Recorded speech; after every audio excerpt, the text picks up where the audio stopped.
So I want to tell you about a new product from Ray Active, an exciting new company which is looking at tourism and digital media in a really remarkable and new way.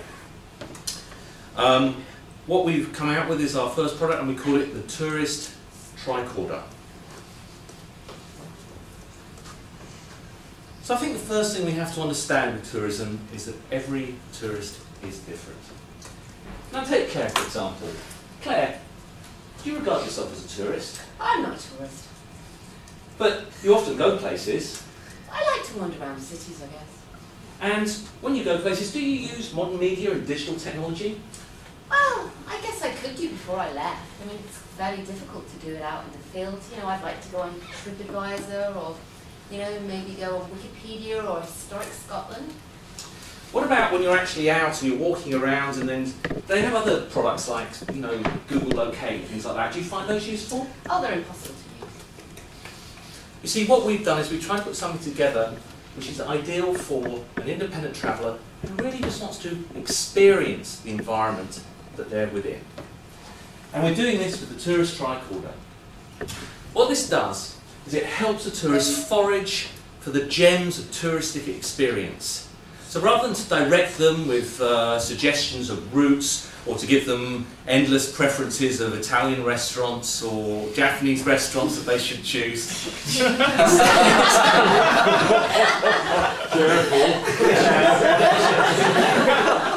instead it gives them a feel for the place that they're walking within and helps them decide for themselves the sort of places they'd like to visit. And we do this by sonifying the internet static. So if you can imagine the internet, which originally in the past was sort of disembodied from the world, now an enormous amount of it is geolocated. If you take all that material and geolocate it into the world, you have in effect a landscape, an imaginary landscape, which lays over all these great cities. And what our Tourist Tricorder does is it allows you to get a feeling for that landscape. But what if I wanted to know more? Well, that's an important point, Clare. Because very often, the amount a tourist wants to know about any particular experience varies considerably between one person and another. So the way the Tourist Tricorder works is, if they want to use it to find out about places in a sort of general way, they can. And then if they want to slice into that information and get more and more detail till they become, you know, the more conventional sort of bring up a website, see what's connected, they can do that too. That sounds great. Let's have a look.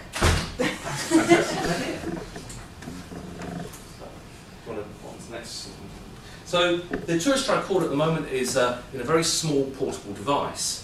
In actual fact, we'd expect people to have slightly smaller ones than this. It is basically an Android application, and based on the concept of a Geiger counter. So as we can see, we're located here in the Jack Cole building. If I start to go round,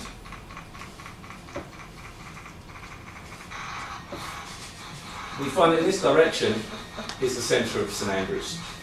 Okay. Going back round again, it goes a bit quieter. Now of course it's slightly boring in this location because everything is in that direction. That's where the sea is, excuse me. That's not. Yeah, it is. Is it? Yeah. There's a big magnetic, okay. There's a magnetometer in the device. That's better. Should be that way. Should we do that? Just press the button at the right time. Yeah. That's what everybody else is. Now, I'll just need to play with it. So how do we drill down? Well, the idea is that you can separate the different types of data sets that you're using the Geiger counter to discover. So on our example ones, we have historic Scotland, which has 536 listed buildings that are in the middle of St Andrews, in, for example, South Street. Also reviews from TripAdvisor, which tend to be bunched into places like hotels and restaurants. And also geolocated Twitter feeds, which tend to be mostly located into student residences and a lot of the places students go.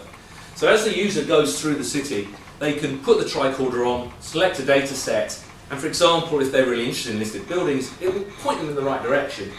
So the main concept with it is it doesn't tell them where to go, it gives them an idea of where a whole set of different things would be that they want to look for. Now in terms of the drilling down, at any point they can sample directly through the way they're pointing. And this will generate a random set of some of those data points. And furthermore, we'll read them out to them. C.1800, George Llewellyn, 1860s. The main point of the audio isn't that it's giving you actual information necessarily about a specific restaurant or hotel, but more that it's giving you a feeling for the sort of data and sort of information that's going on in the background. Llewellyn Estate, excellent location close to Old Course and the British Golf Museum. I like the However, old this course. was I'd nothing like to know compared more to about the old course. Well, that's true. If you really do hear a slip of information that does excite you, then why not follow the URL up on the website, go to the original piece of information. Is this building, did you do all your testing next door? Yeah. Yeah, it doesn't work in Davies this is building. right, the magnetic fields. The whole building is metal. You told us that. It worked okay in the So when money he's building. pointing over It there worked according next to the door, but it compass, went it does the down. right thing. Yeah. It's just that So how do I bring up that interface? calibrated. The one with the content? This is our prototype at the moment here on the fully fledged device. We'll have all the devices. And when we move from processing, which wasn't ideally our choice of development team, we hope to do that. So potentially, although you say, well, this is a random review of a random restaurant, who cares about that? In fact, that's not the case, because you've heard something which interests you, and this puts you into a website which you can then go up and navigate and find more information if you wish. And if you don't wish, you put the whole thing away, put the thing down, it shuts up, and you can walk around the city and enjoy it any way you like. But this is such a great idea. Surely someone's done it before. In fact, one of the points about the system is that no one really has done this before. A lot of the tourist digital information systems are focused on a planned part. And there's increasingly becoming stuff which is more sort of somewhere where I want to stop for lunch somewhere. But in terms of a product which actually completely supports you just wandering around and being spontaneous, isn't trying to direct you anywhere or find you anything particular, there's very, very little of that. And to a certain extent, the advantage of digital technology at one end is great when you really want to know something, but at the other end you want it to be much less invasive.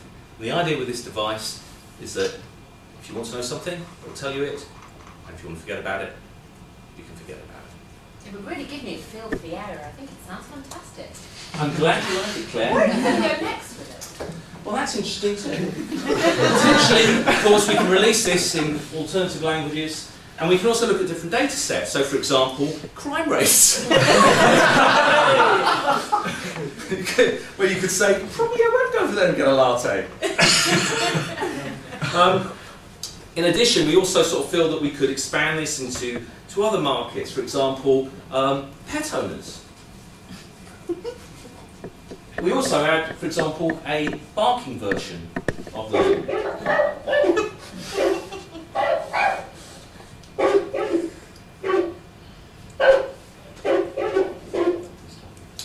So the possibilities are truly limitless. Thank you very much. Thank you.